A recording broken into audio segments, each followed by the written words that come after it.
I'm Niyati. My background is in computer vision and robotics, and today I'm going to dive deeper into how vision LLM is playing a part when we collaborate with multi-agentic system. Today, let me start with how it came to be. First of all, we had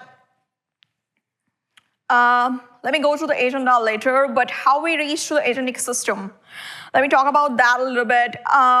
When we start through computer vision, the classical computer vision, we kind of learn to have a personalized feature and turn it into a computational neural network. And then came a convergence of sensor fusion and multi-agentic system, where we kind of understand the LLM is trying to understand the perception and then reason through. So we're trying to understand how the vision-based LLM is playing a part in multi-agentic system.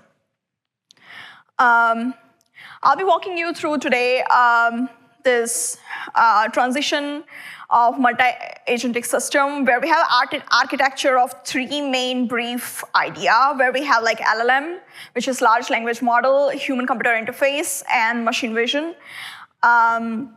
When we talk about LLM into multi-agentic system, I'll be diving deeper into like two real-world use cases. One is kind of understanding and identified the defects while fabricating the sensor system. And then second one is a warehouse robotic system.